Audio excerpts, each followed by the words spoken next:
Salve, salve, vascaínos, aqueles que estão assistindo pelo YouTube, os vascaínos e vascaínas que estão aqui presentes no nosso escritório, aqui na Barra da Tijuca, no Rio de Janeiro.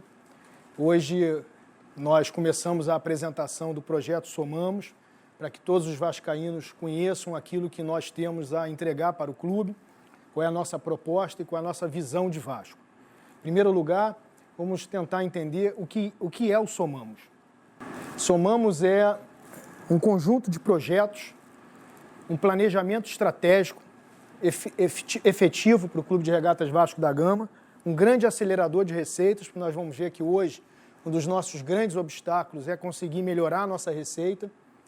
Ele foi construído através de uma lógica de mercado, ou seja, ele não foi construído através de uma abstração intelectual, ele não foi construído através de uma ideia de Vasco que você tem. Nós fomos ao mercado, nós encontramos pessoas do mundo todo, empresas do mundo todo, potenciais parceiros, potenciais investidores, e tentamos ver o que seria possível de ser desenvolvido em favor de um clube poderoso como o Vasco, mas muito cambaleado nos últimos anos.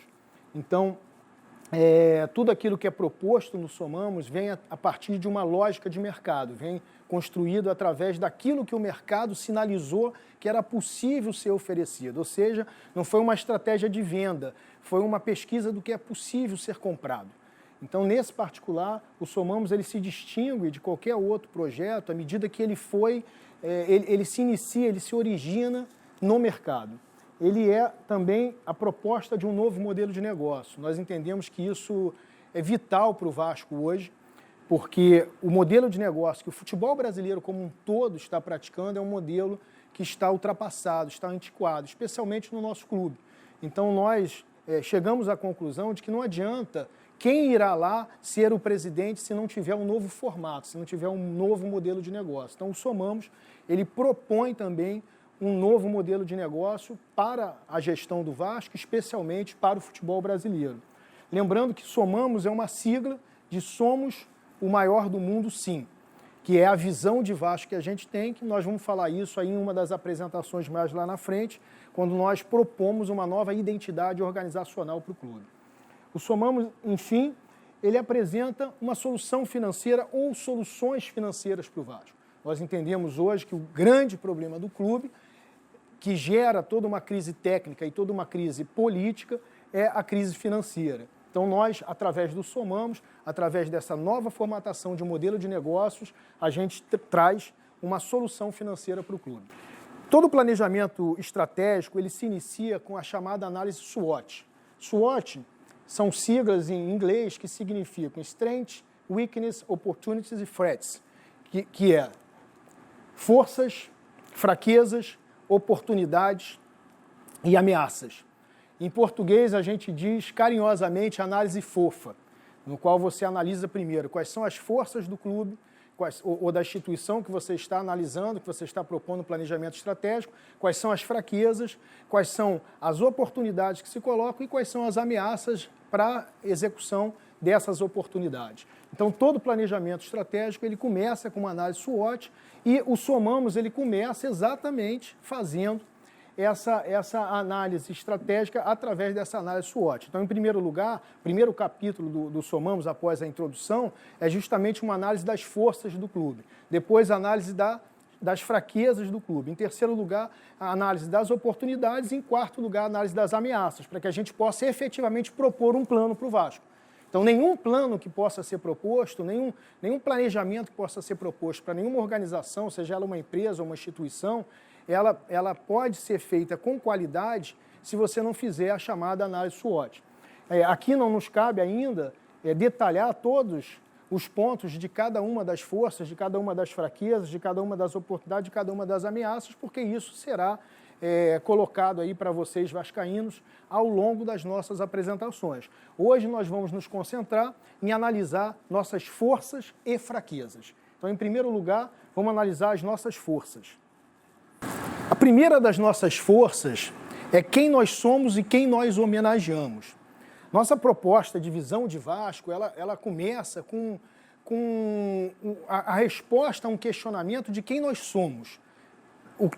Quando eu estava na Itália, em Milão, eu tive a oportunidade de conhecer um dos maiores clubes do mundo, que é o Milan AC. O Milan AC, ele é um clube que um CEO de uma grande empresa de naming rights, a Infront, me perguntou por que eu investiria no Vasco, não investiria em outros grandes clubes do Brasil.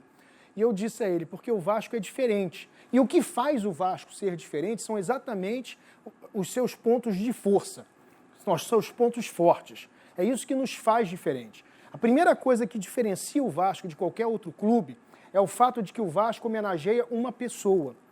A maior parte dos clubes do mundo homenageia um lugar.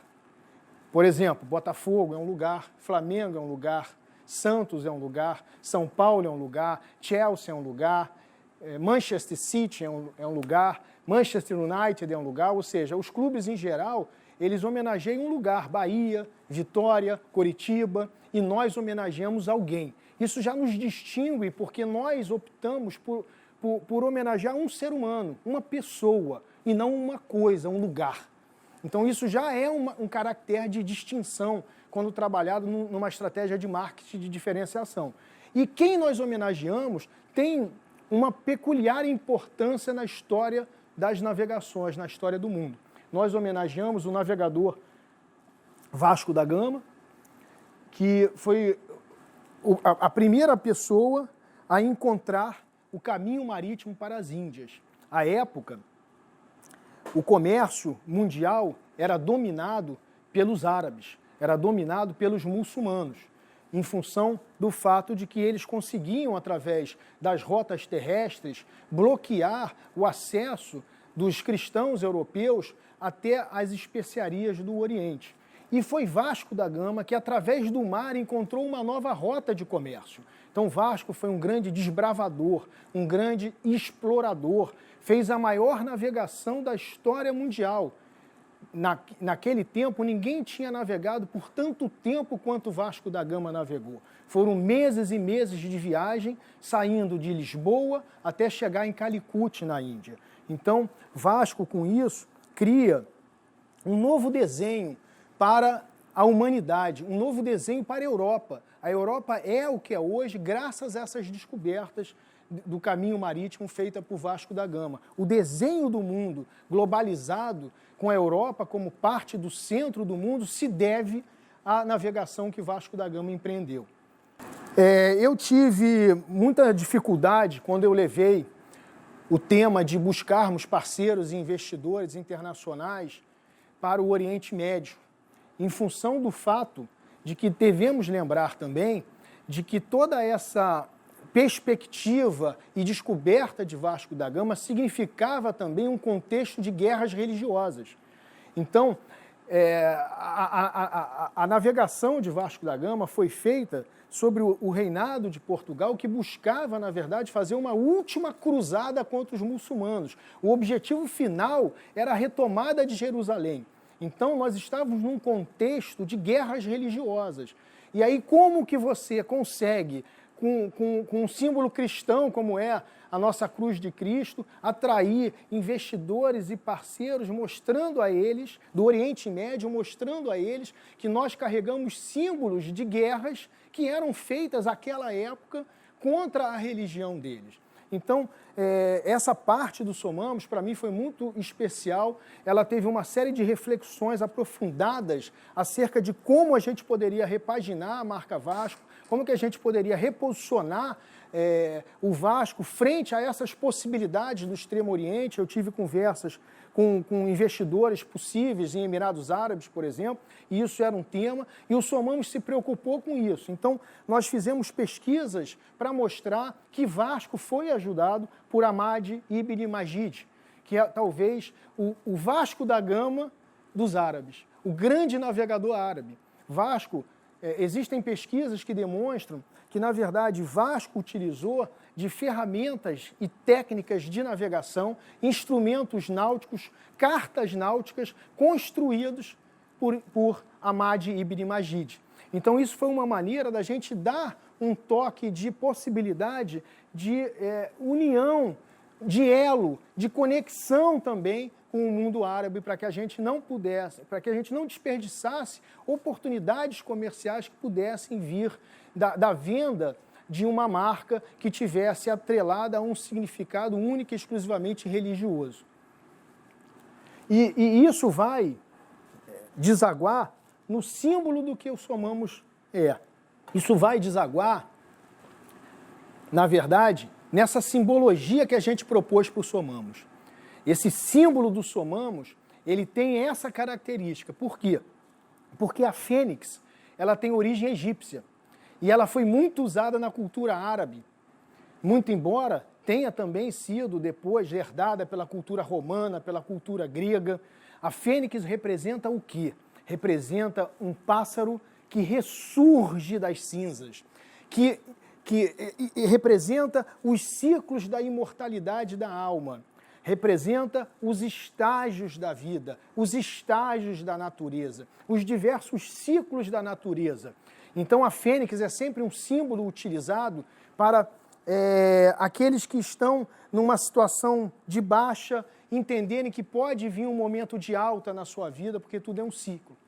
E é isso que a gente simboliza com o Somamos. Um ciclo complicado do Vasco, um ciclo complexo, um ciclo difícil, um ciclo de dificuldades, e a gente simboliza o Somamos como uma possibilidade de nós ressurgirmos, de nós termos agora um círculo virtuoso, sairmos de um círculo vicioso e entrarmos num círculo virtuoso através dessa imagem. Então vocês veem que a fênix ela está estilizada, construída aí como proposta do nosso grande Rafa Design, com um V estilizado de Vasco. Vocês podem ver que tem um V aí na fênix de Vasco. E a gente fez questão de colocar a cruz de Cristo para simbolizar a paz entre cristãos e muçulmanos e também para simbolizar propositadamente a cruz de Cristo tradicional, que foi utilizada nas caravelas, que não é o que o nosso clube tem usado como nosso símbolo, mas porque ela tem esse símbolo de adição, que significa somar, porque o Somamos também carrega essa ideia de todos somamos, todos agregamos, todos contribuímos. E também, de propósito, a cruz é branca para simbolizar a pacificação que o Somamos propõe. Então ele propõe nesse símbolo aí uma pacificação histórica, né, entre os povos do mundo, para que a gente possa ter esse caráter de um Vasco global, de um Vasco internacional, porque um dos projetos do Somamos é internacionalizar a marca Vasco. Então esse caráter da gente ter essa união de símbolos que representam diferentes povos, diferentes religiões, diferentes culturas, do ponto de vista externo, nos interessa como estratégia de marketing e nos interessa também que isso simbolize a própria paz no Vasco, a própria construção de uma pacificação no Vasco, porque isso tudo está aí simbolizado por essas imagens que a gente entendeu que bastante bem simbolizariam o que é a proposta do Somamos.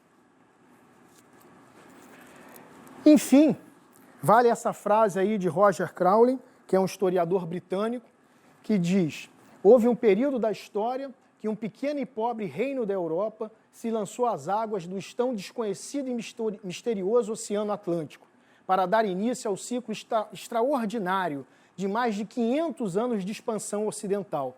Até então considerada a parte mais atrasada a oeste do continente europeu, Portugal rapidamente se transformou no centro de um império global e abriu definitivamente o caminho para as forças da globalização que ainda hoje dão formato ao nosso mundo. Roger Crowley é um historiador britânico conhecido e ele percebe que esse caminho marítimo das Índias, descoberto por Vasco da Gama, constrói a Europa da maneira como a Europa é hoje e constrói todo o conceito de globalização, que nasce a partir do momento que a Europa consegue expandir as suas rotas comerciais marítimas para as Índias. E isso é o que nós homenageamos, é quem nós homenageamos. Homenageamos alguém que abriu uma expansão global, alguém que abriu o comércio mundial. E isso é muito importante para nós, do ponto de vista de marketing, no momento que a gente pretende trabalhar como uma das nossas forças a quem nós homenageamos, para que vá isso acarretar toda essa possibilidade desse Vasco internacional, desse Vasco global, desse Vasco sem fronteiras, desse Vasco que procure, através do exemplo de um clube de futebol, ter adeptos, admiradores e fãs no mundo inteiro. E está bem simbolizado pela nossa camisa, né, pelos nossos símbolos. Aqueles que ainda não sabem, né, nós vascaínos sabemos, mas como essa apresentação será também para possíveis investidores e parceiros, né, a nossa camisa preta, que é o nosso uniforme número 1, representa a vastidão, a escuridão, a imensidão, o desconhecido do oceano, que foi navegado por Vasco da Gama, especialmente o Oceano Índico.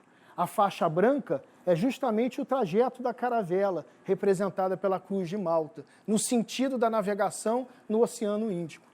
Então, nós temos aí representado na nossa camisa a história da expansão marítima, do caminho marítimo descoberto por Vasco da Gama.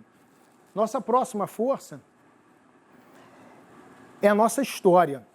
Ou seja, além de homenagearmos alguém que nos dá um caráter global, um caráter internacional, nós temos a característica de sermos um clube identificado com a luta contra qualquer tipo de preconceito. Todos nós conhecemos a nossa resposta histórica, no qual nosso presidente, Prestes, preferiu não desclassificar atletas negros, pobres e operários para continuar jogando em uma outra liga que não estivessem os grandes clubes do Rio de Janeiro à época, que não aceitavam que pobres, negros e operários jogassem futebol.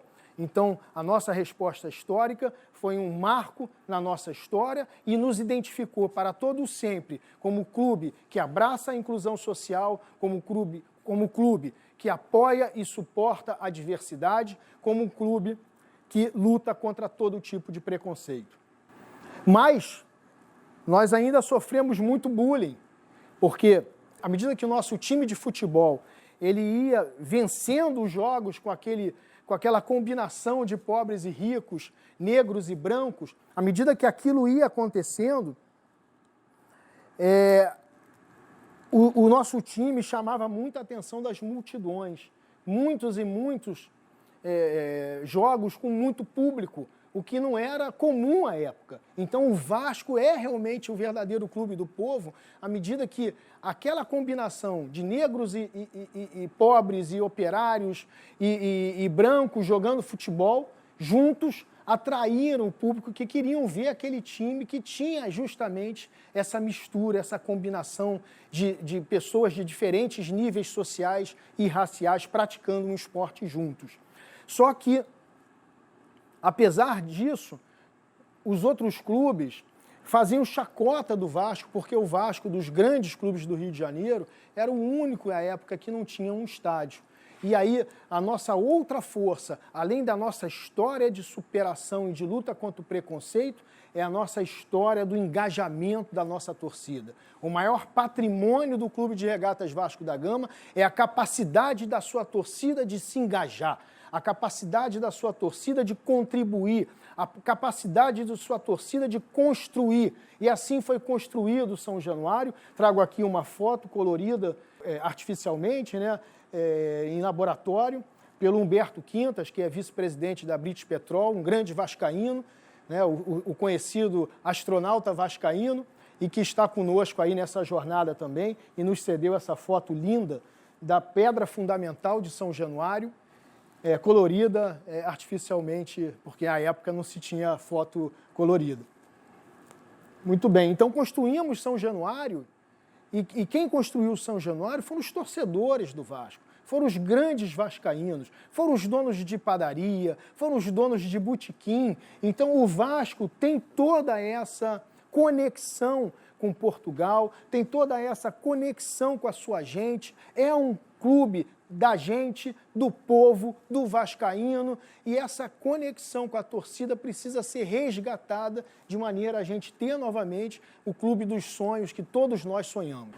Uma recente demonstração da nossa força foi a nossa alavancagem impressionante de números de sócios torcedores, onde chegamos a 183.664 sócios torcedores, quando éramos apenas 30 mil. Isso nos tornou o maior clube da América do Sul em número de sócios torcedores, o maior clube do Brasil e o quinto maior do mundo.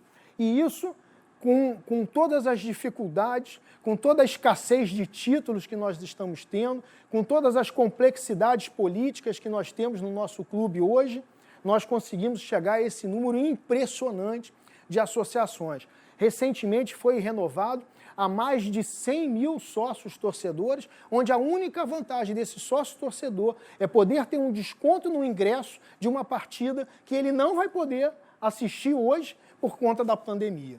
Então, isso é uma demonstração de que o nosso torcedor é capaz simplesmente de doar para o clube sem ter absolutamente nada em troca. Então, uma das nossas forças é quem nós homenageamos e tudo o que isso pode significar. Em segundo lugar, o nosso engajamento da nossa torcida. Em terceiro lugar, a nossa história. Recapitulando, em primeiro lugar, das nossas forças, quem nós homenageamos e tudo o que isso pode significar. Em segundo lugar, a nossa história magnífica de luta contra o preconceito. E, em terceiro lugar, o engajamento da nossa torcida, que não há igual no mundo inteiro. Em quarto lugar, como força do Vasco, e está atrelado a todo esse sentido de inclusão social, de luta contra preconceito, está as nossas entregas sociais. O Vasco sempre foi preocupado com entregas sociais para as comunidades do entorno dos seus equipamentos. Então temos a Barreira, temos Arará, temos Tuiuti, temos Mangueira, agora com o nosso centro de treinamento, temos Cidade de Deus. Então temos aí toda uma preocupação social e o nosso projeto não poderia deixar de lado essa preocupação e daquilo que nós vamos mostrar a vocês aí, que a gente pretende construir para o Vasco, todas as nossas entregas de melhoria da nossa performance esportiva, todas as nossas entregas de aumento dos nossos patrimônios, dos nossos equipamentos, de reforma de São Januário, são pensadas também sempre do ponto de vista do que nós poderíamos gerar de renda, emprego e oportunidade para essas comunidades. Isso é Vasco, isso faz parte do Vasco. O Vasco é um clube que tem essa preocupação social, que tem esse interesse de estar sempre trabalhando a inclusão social. Outra força do nosso clube, que complementa toda essa preocupação social, é o fato de nós nos preocuparmos em dar educação aos nossos atletas. Nós temos um colégio dentro do Vasco da Gama, cujo projeto que nós temos é aumentar a capacidade desse colégio para 600 alunos, para que a gente possa entregar ainda mais, não só para os nossos atletas, para os filhos dos nossos funcionários, mas também para as comunidades com bolsas que possam participar do nosso projeto de expansão do Colégio Vasco da Gama, como mostraremos em algum dos programas posteriores. Então, o Vasco se preocupa também com esse lado educacional, com a educação dos seus atletas e das pessoas que estão no seu entorno. Também o Vasco se preocupa com o esporte paralímpico. É um grande campeão do esporte paralímpico, é o Clube do Rio de Janeiro que abraça o esporte paralímpico, lamentavelmente foi desativado esse ano, mas certamente a partir do dia 1º de janeiro de 2021, se assim o vascaíno nos eleger, nós vamos resgatar o esporte paralímpico, porque isso faz parte da ecleticidade do que é o Vasco, da inclusão social e também da preocupação que tem em entregar esportes olímpicos e paralímpicos para toda a comunidade, para toda a sociedade. Por fim, nós temos as nossas glórias. Também é uma das nossas forças, as nossas glórias, as nossas conquistas, não só no futebol, e vejo aí o Mauro beijando a Taça Libertadores da América, mas também em todos os outros esportes que nós já participamos. O Vasco já participou, de alguma maneira, de 58 diferentes esportes. Já levou 129 atletas às Olimpíadas. Então, o Vasco é muito mais do que futebol.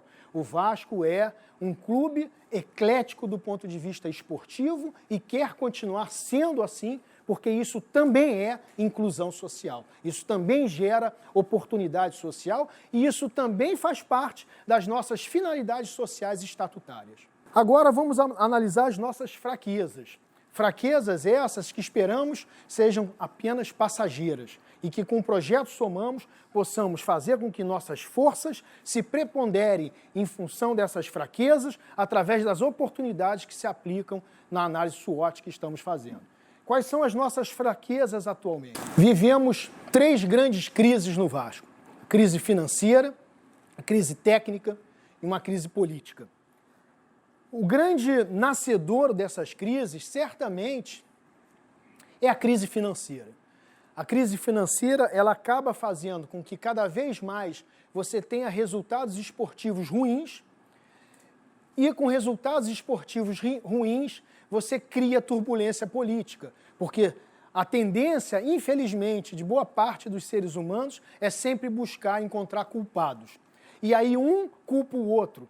A gestão atual culpa a gestão passada. A gestão passada culpa a outra gestão passada. A oposição diz que a culpa é da situação. A situação diz que a culpa é da oposição. Então é natural que num ambiente onde o clube, onde nós estávamos acostumados a vencer e a ter tantas glórias, quando você começa a entrar em declínio esportivo, começa a não ter tantos resultados esportivos como você costumava ter, tem a infelicidade de cair para a segunda divisão do futebol brasileiro por 3 vezes nos últimos anos, deixa de ganhar títulos de expressão, como os títulos de Campeonato Brasileiro, de Libertadores, que nós já vencemos, Copa do Brasil, que a última foi em 2011, nós entramos num ambiente extremamente tóxico, extremamente autodestrutivo, onde nós não conseguimos sair desse círculo se nós não encontrarmos para o clube solução financeira. Então nós temos certeza absoluta que o grande precursor de todas essas crises que nós temos é a questão financeira. A solução financeira, ela certamente vai resolver o problema da crise financeira que nós temos, vai ter um impacto positivo do ponto de vista esportivo e isso vai nos dar mais alegria, vai nos dar um ambiente melhor, um ambiente menos conturbado, uma política mais saudável e certamente o Vasco vai passar a viver um outro momento na sua história se nós conseguirmos superar essas crises, especialmente a crise financeira. Então, a nossa grande fraqueza hoje são as crises que nós vivemos. A crise financeira, a crise técnica e a crise política. Quando nós fazemos uma análise financeira, quando vocês receberem o Somamos, vocês vão ver isso de uma maneira muito aprofundada, nós vemos a evolução da nossa dívida, que parte lá de 2003 a um montante de cerca de 130 milhões de dívidas, a chegarmos ao ápice de termos 688 milhões em 2014 e 649 milhões hoje, no final do primeiro semestre de 2020.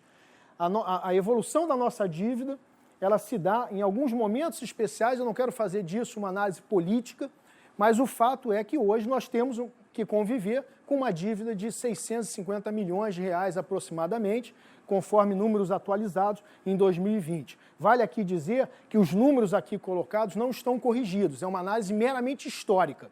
Nós não fizemos a atualização dos valores pretéritos, porque entendemos que esse retrato é melhor para você fazer uma análise comparativa financeira. Toda vez que você faz uma análise financeira de forma comparativa, é importante que você tenha dados de valores históricos, porque senão você tem a possibilidade de estar maquiando as finanças para poder dizer que a dívida melhorou ou piorou. E vale aqui também dizer que o problema maior não é você ter dívida. Outros clubes de futebol têm dívida.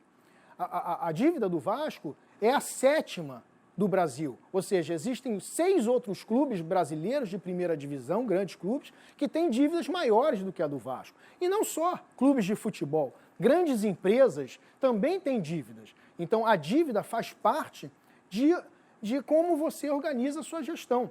A gestão profissional, ela inclui a capacidade de você lidar com as dívidas.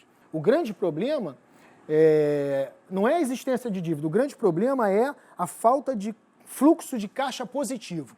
Se você não tem fluxo de caixa positivo, você não consegue operar com qualidade a sua instituição. Então, nós temos esse problema crônico no Vasco há muitos anos, onde você não tendo fluxo de caixa positiva, as penhoras batem a porta, através das dívidas de curto prazo que não estão equacionadas, e com isso você tem dificuldade de conseguir operar. É o tal do cobertor curto, no qual você tem um montante que não é capaz de cobrir toda a despesa que você tem momentânea.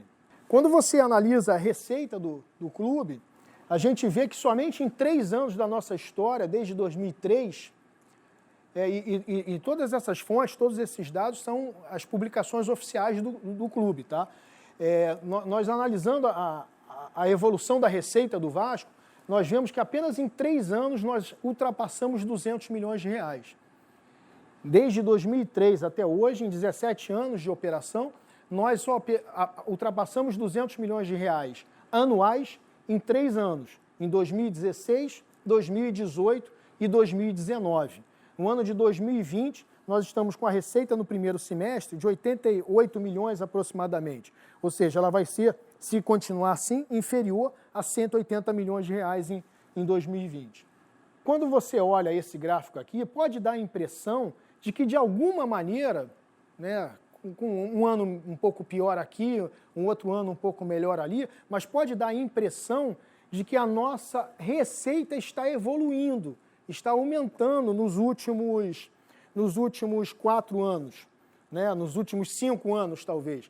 Né, o gráfico dá a impressão de um aumento de receita. Mas quando a gente dolariza, que é uma análise importante de você fazer, você sempre fazer uma análise de você quer ver se você está evoluindo sua receita ou não, é muito importante você verificar isso em moeda forte. Então, quando você dolariza, você vê que tem uma influência da moeda muito grande aí. Quando você examina a evolução da receita do Vasco em dólar, você vê que em 2019 nós não estamos melhores do que nós estávamos, por exemplo, em 2011, né? 2012, que por coincidência foi quando nós tivemos o último título de campeonato nacional.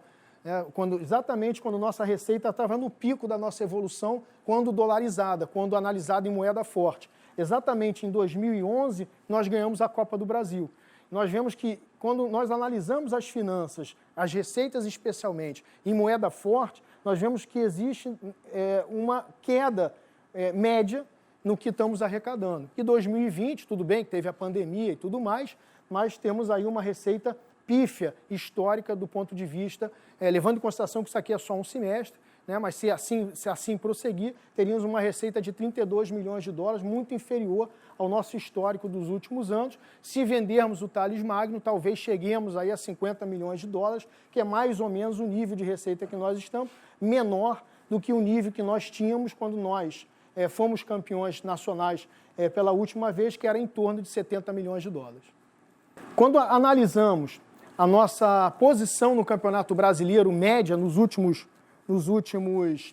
20 anos, né, desde 2001 até agora, nos últimos 19 anos, porque 2020 nós não colocamos aqui, nós vemos que nós temos uma oscilação aí, tivemos algumas posições um pouco mais honrosas, né, mas não para o que a gente está acostumado, mas fomos segundo colocado em 2011, fomos sexto colocado em 2006, fomos sétimo colocado em 2017. Tirando esses 3 anos, quinto colocado em 2012, quer dizer, tirando sétimo, quinto, segundo e sexto em 4 anos, em 19 anos nós ficamos na segunda página da tabela.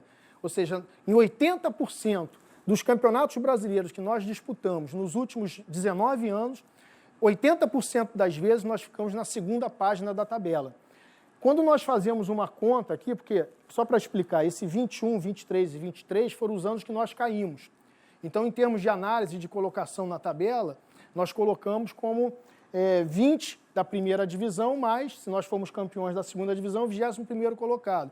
Como fomos terceiro colocado da segunda divisão 2 vezes, 23º colocado. Então, se a gente pega a média de colocação, ou seja, se você soma todas as posições na tabela no Campeonato Brasileiro, desde 2001, e divide pelo número de anos que aí estão, a classificação média é 12º lugar. 12º lugar. E aí vamos ver que coincidência interessante. Somos o 12º lugar em receita. A nossa posição média no Campeonato Brasileiro nos últimos 20 anos corresponde exatamente à nossa colocação em arrecadação no Brasil atualmente. Ou seja, somos o 12º clube em receita no Brasil. Somos o 12º colocado médio no Campeonato Brasileiro nos últimos 20 anos. Os números não mentem. Precisamos de quê? Urgentemente, aumentar as nossas receitas. Se queremos efetivamente voltar a disputar títulos, voltar a vencer campeonatos importantes brasileiros, precisamos melhorar a nossa posição de arrecadação. Precisamos aumentar a nossa receita. Na próxima apresentação, inclusive, vamos mostrar que a nossa classificação em despesa também não é um absurdo. Estamos mais ou menos colocados na mesma situação em despesa, ou seja, o nosso problema não é reduzir despesas, porque existem 11 outros clubes ou 12 outros clubes que gastam mais do que nós. O nosso grande problema, que por coincidência, entre aspas, porque não há coincidência quando você faz uma análise matemática, é que a nossa posição na tabela do Campeonato Brasileiro corresponde exatamente à nossa posição em arrecadação entre os clubes brasileiros. Somos o 12º em arrecadação, somos o 12º em posição média no Campeonato Brasileiro. Essas são as nossas fraquezas. A nossa principal fraqueza é a nossa baixa receita. E a nossa solução precisa ser financeira, para que a gente possa ter um modelo de negócio, que nós possamos ter uma receita maior. E através dessa receita maior, nós conseguimos voltar a disputar títulos. Toda política de austeridade, única e exclusivamente para reduzir despesas, não vai melhorar a nossa capacidade de arrecadação. Nós vamos continuar mais ou menos nessa posição de 12º, mostraremos semana que vem, talvez, na melhor das hipóteses, ficaremos como a 9ª força, o que ainda é muito pouco para o que a gente pretende, em termos de sermos quem somos e termos nos acostumado com as glórias que nos acostumamos. Muito obrigado e vai dar Vasco!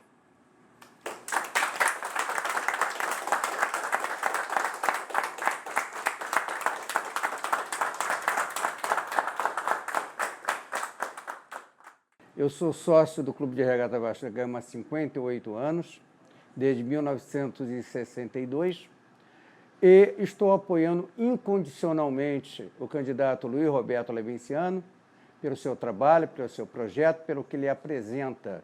Mais ainda, eu parodio um samba que eu participei, que diz o seguinte: por mais que existam barreiras, ele vai vencer todas. Eu vim para vencer no seu ninho, o Ninho Vasco, ele vai vencer. É bom lembrar, ele não está sozinho. Todos nós, sócios do Vasco, estaremos com o Leven 2020, presidente do Clube de Regata Vasco da Gama. Muito obrigado. Olá, meu nome é Luciana Ferreira, sou sócia do Vasco e hoje eu pude ter a oportunidade de ver a apresentação do projeto Somamos, e uma das partes que mais me emocionou, porque é difícil você ver alguém falar de inclusão, é a parte realmente do projeto da inclusão. E abraçar todas as causas. Isso realmente vai ser bem importante para o Clube do Vasco. Trabalhei nos principais clubes do Rio de Janeiro e agora estou vendo a apresentação do Levenciano, extremamente feliz, vendo uma pessoa jovem, dedicada e com a visão principalmente do Vasco da Gama, principalmente na parte financeira, na parte de organização e na parte de união entre os vascaínos. Acho que ele é a pessoa certa. Eu conclamo todos os vascaínos a olharem com bastante cuidado, porque, com certeza, Levenciano é o nome para ser presidente do Vasco e levar o Vasco às conquistas mundiais que ele se propõe. O Vasco precisa dessa renovação e precisa de sangue jovem para poder se levantar. Tive o prazer e o privilégio hoje de participar da apresentação do projeto Somamos, e com muita alegria, muito otimismo, estou vendo que a gente tem pela frente um candidato que vai tratar o Vasco da Gama com a seriedade, a técnica e o profissionalismo financeiro e administrativo que o Vasco tanto precisa para retomar sua grandeza, retomar os valores tradicionais desde a nossa fundação. Muito feliz com isso. Vi agora o projeto Somamos, a apresentação do Levenciano, e maravilhosa a apresentação. Eu, como sou da área financeira, esse projeto dele de aumentar a receita, esse trabalho que ele fez de análise, de aumentar a receita e as despesas estão abaixo do que os outros clubes até apresentam. É isso, né? O estudo é esse, aumentar a receita para fazer outras maiores despesas, contratando profissionais de ponta para o nosso clube, né? É o que nós estamos precisando hoje. E falar do Leven também, uma pessoa honesta, digna, um profissional super respeitado, e que a gente está embarcando nessa campanha dele com todo amor e com todo carinho pelo nosso Vasco. É isso. Reforçar mais uma vez que o Leve, em 20 anos de política do Vasco, eu nunca vi um candidato tão bem preparado. Ele é honesto, ele é uma pessoa ímpar, tem uma credibilidade no mercado onde ele atua muito grande, e eu acho que tem tudo para dar certo no Vasco. O meu voto vai ser dele com certeza, e espero que todo mundo também compre essa briga, que a gente precisa realmente botar o Vasco onde ele sempre teve. Vai dar Vasco!